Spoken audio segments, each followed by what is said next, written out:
question. Voici une question qui nous vient de Brazzaville. Une question qui nous vient de Brazzaville. Recevoir le Saint-Esprit nous épargne-t-il d'avoir des pulsions sexuelles? Sinon, comment les contrôler? C'est la question 0 ici, la première question, question 0. Non. Recevoir le Saint-Esprit ne peut pas t'épargner des pulsions sexuelles. Si c'est le cas, tu n'es plus un humain.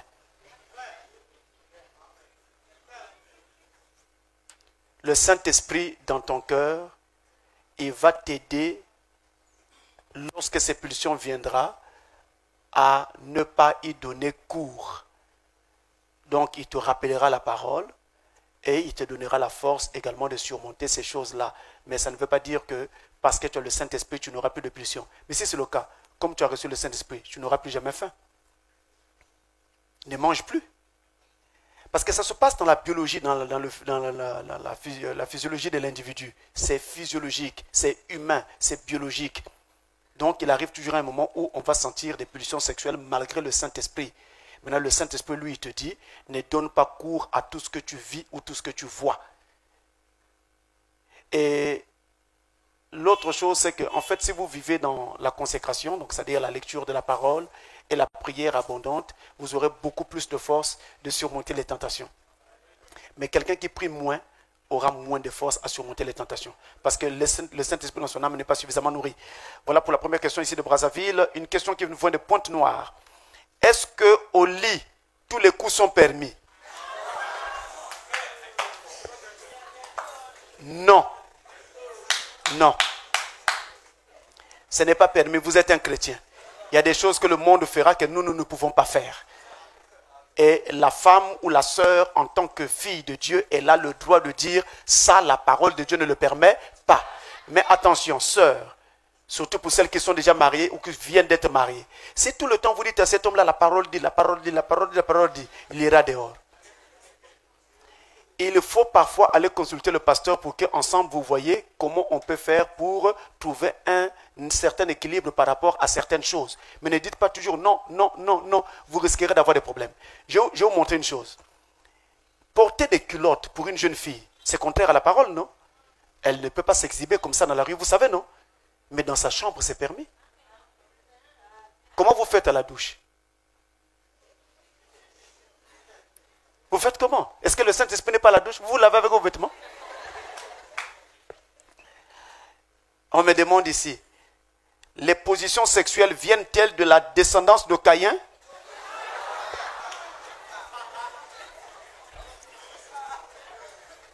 Comme l'a dit un prédicateur. En tout cas, je ne saurais dire si ça vient de la descendance de Caïn ou de la descendance d'Abel ou de Seth.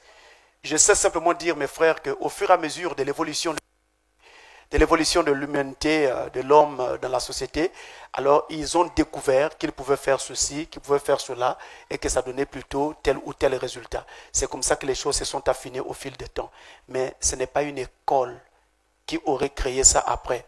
Aujourd'hui, les écoles se sont appropriées ce qui est né un peu, on va dire, sanctionné par l'usage. Une question qui nous vient de Brazzaville. En médecine, il est recommandé à un homme d'aller avec sa femme 21 fois au lit dans le mois pour éviter le cancer de la prostate.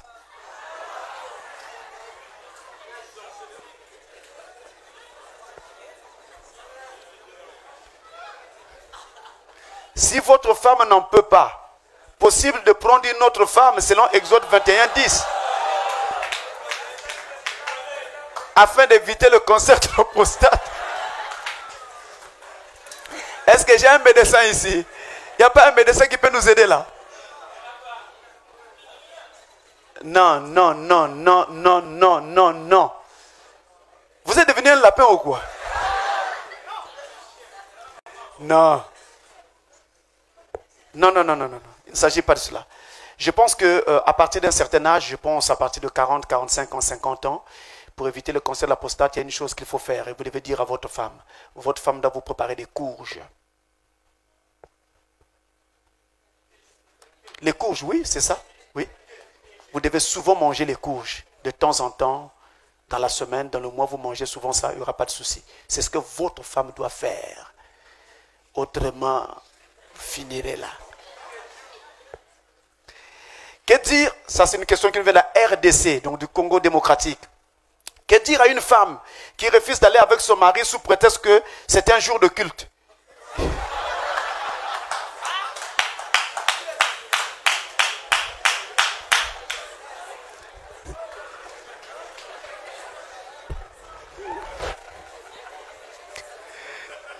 Et qu'il faut se sanctifier. Non, c'est ajouté ici, c'est écrit. Il faut se sanctifier. Non, je dis à cette sœur-là, allez avec votre mari. Allez-y. Sauf si vous vous étiez entendu que pendant une certaine période, pour des raisons de consécration, vous ne ferez pas cela. Sinon, il n'y a pas de problème puisque vous êtes mariés. Évitez de faire des choses qui vont amener l'autre à se sentir dérangé et après il va aller dehors. Et quand il va aller dehors, vous allez commencer à crier que c'est un mauvais frère. C'est vous la mauvaise sœur. Vous le mettez en difficulté.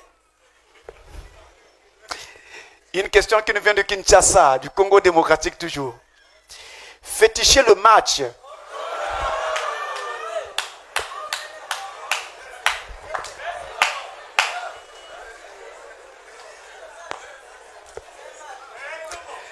Mais c'est quel match ça?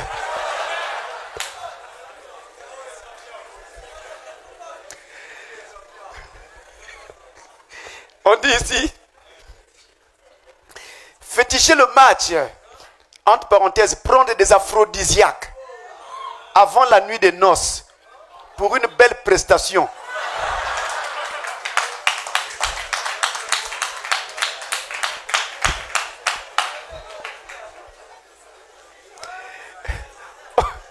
On demande où est le mal. Mais moi, je ne vous comprends pas. Tu viens de commencer le mariage. Aujourd'hui, c'est votre nuit de noces. Tu commences déjà à féticher le match. Bon, après, tu feras comment? Parce que les aphrodisiaques sont des substances qu'on en prend, ça peut être des médicaments, ça peut être dans l'alimentation qu'on tire cela, qui donc permettent donc à un homme d'avoir une excitation sexuelle optimale. Mais ça se prend naturellement pour les gens qui deviennent fatigués. C'est lent. Enfin, c'est... Trouver le terme, hein? Vous comprenez? Et il y en a plusieurs. Si c'était permis, j'allais en parler, mais sinon, il y en a plusieurs. Et vraiment très très simple. Et que vous utilisez même parfois d'ailleurs de façon ordinaire. Mais on n'a pas besoin de cela. Pour quelle performance? Non, soyez vous-même, ne fabriquez pas. Voyez, tout ça encore, ce sont les films pornographiques qui vous donnent ces idées-là.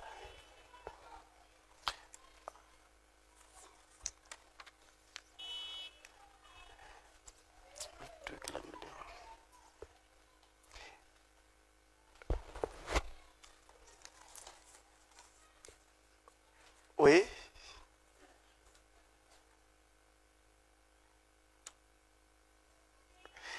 D'accord. Vous avez ici une question qui nous vient de Brazzaville. Pourquoi vous autres pasteurs diabolisez la sodomie? Ah! Non, la suite est difficile à lire. Pas parce que c'est mal écrit, mais c'est difficile à lire. C'est parce qu'un diacre peut m'aider à lire ça. Je laisse la suite, non? Et Bino.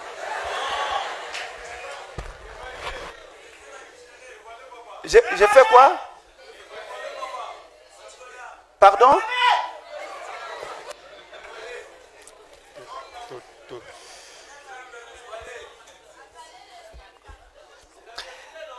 Bon, vous avez dit sans tabou.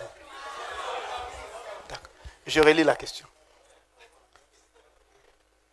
Pourquoi vous autres pasteurs diabolisez la sodomie alors que tout trou est un trou?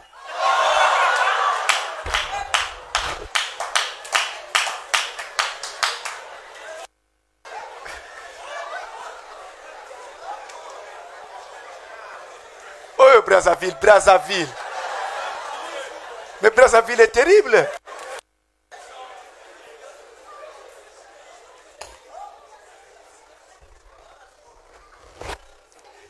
Non, pas Parce que, en fait, quand Dieu a créé l'homme et la femme, il a fixé des adresses au sexe. Et chaque chose a sa place et son rôle. Dieu ne souhaiterait pas, ne voudrait pas qu'on change le rôle des choses. Une question qui nous vient de PK 45, c'est-à-dire vous êtes à Brazza, vous allez, vous sortez vers le nord, 45 km de Brazzaville. Vous voyez jusqu'où on nous suit là? On nous dit ceci. Est-il permis à un couple chrétien d'utiliser le préservatif?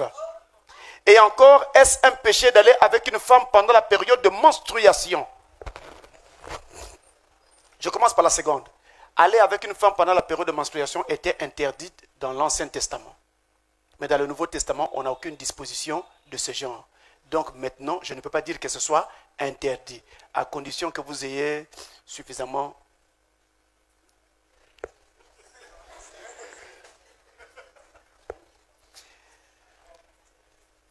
Vous comprenez? Donc dans l'Ancien Testament, moi je n'ai pas de disposition de ce genre. C'était dans l'Ancien Testament, pas dans le Nouveau.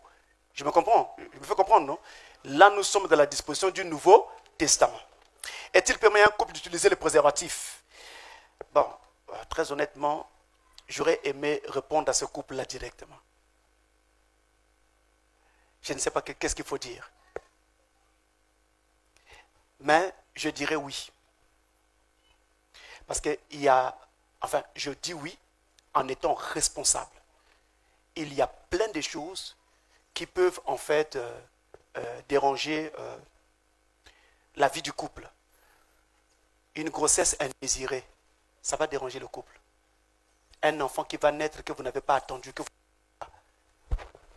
Quand cet enfant-là sera là, vous ne pourrez pas l'aimer comme il faut. Pour éviter ce genre de choses, on peut utiliser ça. Un problème de maladie, un problème de santé. Vous venez de découvrir que votre femme a le VIH ou votre mari a le VIH, mais vous êtes sain. Vous allez faire quoi? Chasser votre femme? Non, vous la gardez. Mais quand vous allez garder votre femme ou rester avec votre mari, comment vous ferez pour que vous puissiez vivre sans que vous ne tombiez vous malade? Vous comprenez là? Il y a des paramètres qui vont permettre l'utilisation du préservatif. On ne peut pas dire non de façon absolue. Oui, on peut utiliser le préservatif. Alors, on va aller dans la salle, pendant que les questions de la salle se préparent. Pendant que les questions se préparent dans la salle, ici, dans la salle. Oui, il y a déjà une question là-bas. Écoutez, quand vous allez poser votre question, si vous ne voulez pas qu'on vous filme, faites ça. Et ensuite, parlez dans la langue dans laquelle vous êtes à l'aise, même en Pounou. J'ai mon diacre là qui va interpréter. Il faut déjà te rapprocher là. Allez-y. J'ai plusieurs questions, mais je vais juste poser la plus courte, au fait. Oui. Aujourd'hui, nous avons des mères porteuses, des femmes qui ont des problèmes pour garder les enfants dans le ventre. Oui. Et il y a aussi aujourd'hui des pères porteurs. C'est-à-dire que quand la femme a un problème au niveau du ventre, le mari se propose qu'on lui mette les ovules de l'enfant dans le ventre jusqu'à ce que l'enfant va grandir et l'enfant aura les 9 mois. Ensuite, on va sortir. On ouvre. Ben maintenant, que pensez-vous et que dit la Bible sur ces pratiques? Bon, vous entendez ça, né par un homme, pas par une femme. En fait, Frère Branham dit ceci, par définition, tout ce qui aide est bien et est utile à notre humanité. Que ce soit un médicament, un vaccin, peu importe ce que c'est, tout ce qui aide est utile à l'humanité. Maintenant, il faut aussi comprendre que on ne va pas aller simplement sur la base du fait que ça aide. Il faut également voir le problème que ça pose. Parce que là, ça pose un problème d'éthique. Cet enfant-là qui naît par un monsieur et non plus par une dame, qu'est-ce que ça lui fera lorsque étant un peu plus âgé, quand il apprendra que c'est par un homme qu'il est né? Est-ce que cet enfant va bien vivre cette chose? Nous avons vu dans les écoles des enfants qui développent des traumatismes simplement parce que tous les jours, à la fin des cours, à la fin des classes, ils voient des parents qui viennent prendre ses amis. Mais lui, il n'a jamais vu de père qui vienne le chercher lui. C'est toujours la maman. Son père, il ne l'a jamais vu. Donc cet enfant finit par développer un problème. Vous voyez que pour un simple fait de ce genre, il développe un problème. Donc toutes ces choses nouvelles qui sont en train de naître ça et là, avec notre science-là, eh bien ça va poser, beaucoup d'entre elles vont poser un problème d'éthique tel que là, ça va poser un problème d'éthique. Et sur cette base-là, je ne pense pas que la parole de Dieu l'accepte. Non. Non.